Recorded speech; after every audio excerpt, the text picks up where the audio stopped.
Hello, thank you very much for checking out Is This the Real Life? I am Casey, and we'll just go ahead and get started. That's Flash. Yes, I see you down there. You want some attention, I know. I know you want the attentions. Yes, you do. Yes, you do. And Flash says hi. He wants some attention. Snorting down there. Well, you get up here then. Get up here. Get up here. Get up here. Get up here. Say hello so they can see you. Yes. Okay, as I was saying, I'm Casey, this is Flash. He's going to do what he wants to do. And thank you for checking out Is This the Real Life? Well, let's go ahead and get started. To start things off, I got to check out the Respect 18-year anniversary event at Project LA. That was pretty exciting, very packed. It wasn't as packed as it was for LTJ, I don't think. It seems that the management probably showed a little more, I don't know, they learned their lesson with LTJ and toned it down a little bit, but the security was kind of out of control with making sure people didn't stick around in one spot too long. I mean, you kind of just want to, I don't know, sometimes find a place to just chill and enjoy your drink, and you really can't do that if people are constantly herding you along like your cattle.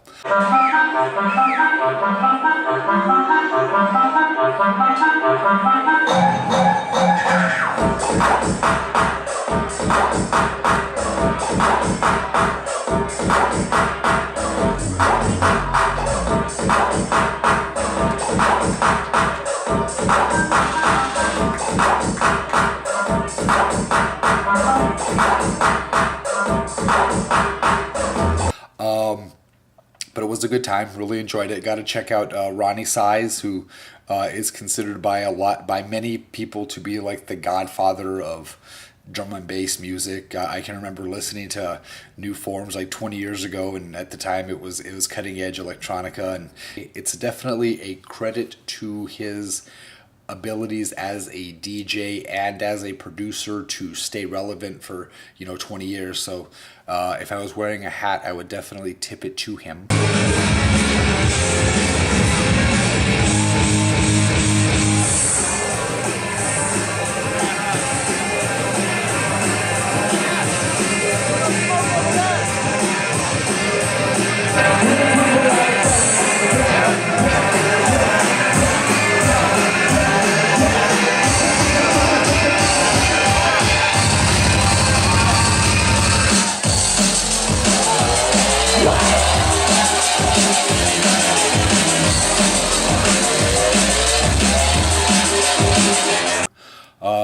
On a sadder note, I don't know if sadder is the right word. Maybe, I guess it is. It is sadder. We're going to talk about white privilege. It's something that I sometimes hear argued about at work and always see argued about on my Facebook feed. And the thing is that there are examples of white privilege all the time, every day. You don't have to look very far to find them. What actually prompted me to talk about this was the story I heard of Allen Cochran, who, I'm not even sure, I guess it's in Virginia or somewhere, but it's somewhere back east, this poor guy. He was accused of stealing cheese, and, there's a trial about it and stuff. I guess the prosecutors felt they had enough evidence to bring him up on these cheese charges, and he beat the charges. He was found not guilty of being a cheese thief, but the thing is that he absconded the second day of his trial and has not been seen since.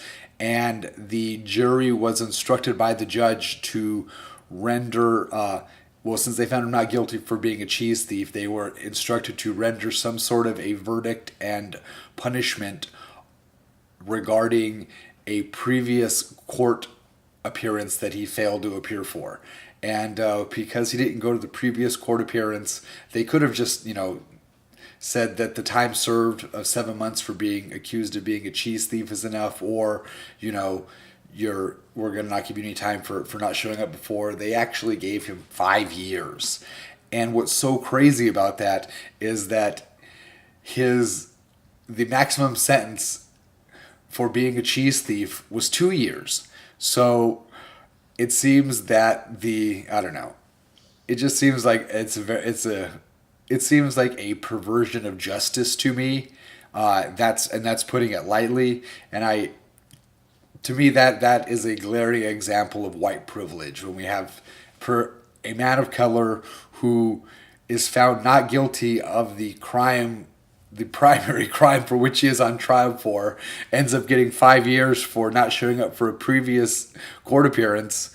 And there's other people like Ethan Couch who can literally, maim and kill people and, have to flee the country and get caught before they'll even think about giving that person jail time who happens to be white.